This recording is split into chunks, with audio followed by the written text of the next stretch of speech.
Ľudia, poďte si so mnou robiť večernú rutinu. Takže zbalila som si potom tašku. Sice nemáme matematiku, čo mám rada, ale máme biológiu. Aj keď nebude nejaký test, ale z fyziky bude test. To je literatúra, to je angličtina, to je šťastná. Náboženstvo. To si robí srandu. Už 2%. No a potom, hej, sa mi stali veľa vecí, napríklad som bola chorá tento týždeň. Aj stále mi teraz čo písala, že ona má teplotu, takže sorry z toho, až som ťa nakazila. To si kamarátky robia.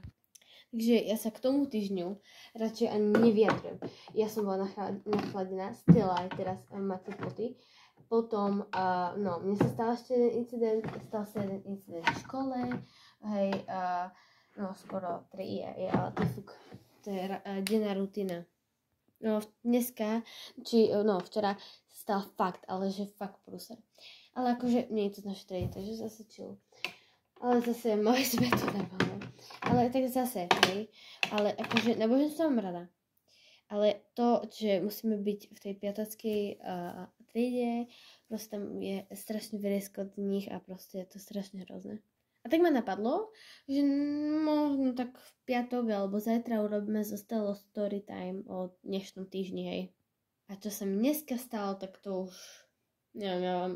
nepoviem vám to, ale fakt, ja som musela z toho volať, proste, hej, a nechápem potom to, jak môžem točiť videá.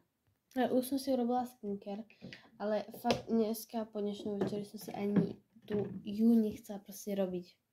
A najhoršie na tom bolo, že v tomto týždni, okrem toho, sa ešte ďalej, že počkať, ideme part 2, čakaj, že mám paličku, tak, ideme na to.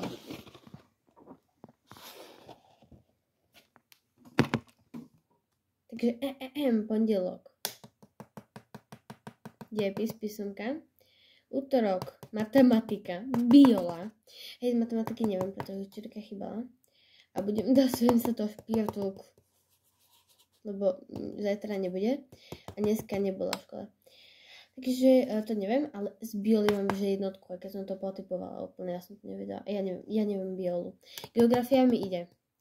Mám 4 jednotky, ale bola som odpovedať na začiatku roka, ale reálne som dostala teraz 2, po 3. písomke som dostala 3.